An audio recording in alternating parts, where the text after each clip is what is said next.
세계는 넓고 할 일은 많다며 전 세계를 누비던 김우중 전 회장. 대우그룹의 흥망성쇠가 우리 경제에 남긴 교훈도 큰데요. 마지막으로 이 문제 짚어보겠습니다. 자, 대우의 고속 성장이 남긴 그늘 중 하나가 바로 정경유착인데요. 윤 기자, 특히 박정희 전 대통령과 김우중 전 회장과의 특별한 인연도 대우가 고속 성장하는 데 한몫을 했다면서요. 네, 그렇습니다. 김 전 회장의 부친인 김용하 씨는 박정희 전 대통령의 스승이었습니다. 그 인연으로 박정희 대통령이 김 전 회장을 각별히 챙겼다고 알려졌는데요. 대우그룹은 1976년 한국기계 인수, 1978년 자동차와 조선산업에 뛰어들자 특혜설이 나오기도 했습니다. 박정희 정권부터 고속 성장한 대우그룹은 정권과 유착을 통한 관치금융의 혜택을 받다는 지적이 나오기도 합니다. 김 전 회장은 노태우 전 대통령이 뇌물수수 혐의로 재판을 받을 때 뇌물을 준 혐의로 조사를 받기도 했습니다. 알겠습니다. 자, 대우그룹은 공중물에 됐지만 그 명맥은 지금도 한국 경제 곳곳에 좀 남아 있습니다. 네, 그렇습니다. 그룹 해체로 새 주인을 찾았지만 이름을 그대로 쓰고 있는 과거 대우 계열사는 대우건설, 대우조선해양, 위니아 대우, 미래에셋 대우 정도입니다. 주인이 바뀌면서 이름을 잃어버린 것도 많은데요. 포스코그룹에 인수된 대우인터내셔널은 포스코 대우를 거쳐 지금은 포스코 인터내셔널로 바뀌었습니다. GM 본사가 인수한 대우의 주력 계열사였던 대우자동차는 인수 당시 GM 대우였다가 현재는 한국 GM으로 변경됐습니다. 알겠습니다. 자, 과거 그 대우 출신들 가운데 현재 재계에서 왕성하게 활동하고 계신 분들 상당히 많은 것 같습니다. 네, 그렇습니다. 이 대우그룹이 해체된 지 20년이 지난 지금도 대우가 남긴 인재들은 우리 경제 현장 곳곳에 남아 있는데요. 예. 대우그룹은 경영인의 산실로도 유명합니다. 김 전 회장은 본인이 다른 대기업의 오너와는 달리 셀러리맨 신화를 쓴 자수성가형 인물이어서 후배 인재 양성에 적극적으로 나섰기 때문입니다. 네. 대표적인 인물이 앞서 얘기한 서정진 셀트리온 회장이고요. 제2의 셀트리온으로 기대받는 바이오리더스의 박영철 회장도 대우 해외사업부문 출신입니다. 네. 농협금융 최연소 CEO인 정영채 NH투자증권 사장과 업계 최장수 임기 기록을 경신할 것으로 예상이 되는 김혜준 교보증권 대표도 대우 출신 금융인입니다. 이라크 신도시 건설 사업을 주도한 김현중 한화건설 대표는 대우 건설 출신입니다. 이태용 아주그룹 부회장, 박근태 CJ 대한통운 대표는 대우 인터내셔널 출신입니다. 알겠습니다. 사실 한국 경제사를 되돌아보면 맨손으로 대기업을 일군 기업인들이 적지 않은데요.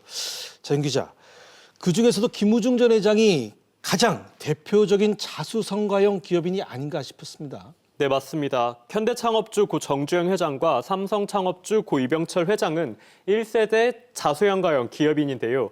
셀러리맨 출신인 김우중 전 회장은 1.5세대 창업주의 대표 주자로 꼽힙니다. 상대적으로 부유하게 출발한 고 이병철 회장과는 결이 좀 다른데요. 단돈 500만 원, 거의 맨손으로 출발해서 한때 재계 2위의 그룹으로 키웠다는 점에서 셀러리맨 신화로 불리는 박현주 미래에셋 대우 회장과 달리 셀러리맨 신화의 최고봉으로 불릴만 합니다. 알겠습니다. 자, 김우중 회장하면 빼놓을 수 없는 것이 그 당시 같이 활동을 했던 지금 이건희 회장하고 정몽구 회장인데 이분들 근황은 어떻습니까? 네, 김 전 회장은 1936년생, 정몽구 회장은 1938년생, 이건희 회장은 1942년생으로 비슷한 연배지만 김 전 회장이 가장 나이가 많습니다. 네. 이건희 회장은 지난 2014년 심근경색으로 쓰러진 지 6년째인데요. 아직까지 의식은 없지만 안정적인 상태를 유지하는 것으로 알려졌습니다. 네.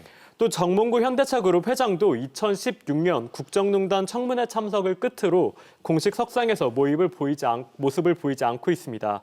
이를 두고 정 회장의 건강이 좋지 않은 것이 아니냐는 말도 나오고 있습니다. 또 검찰이 올해 7월 현대차의 엔진 결함 은폐 혐의를 두고 정 회장에 대해서 기소중지 처분을 내리기도 했는데요. 당시 검찰은 정 회장의 건강상의 이유로 조사가 어렵다고 설명하기도 했습니다. 네. 이제는 이재용 삼성전자 부회장과 정의선 현대차그룹 수석 부회장 등 3세 경영인들이 그룹을 지휘하고 있습니다. 알겠습니다. 그 대우그룹의 역사는 한국 경제사 그 자체였다는 평가가 많은데요. 자, 서 기자, 대우그룹의 흥망성쇠가 주는 교훈 뭘까요?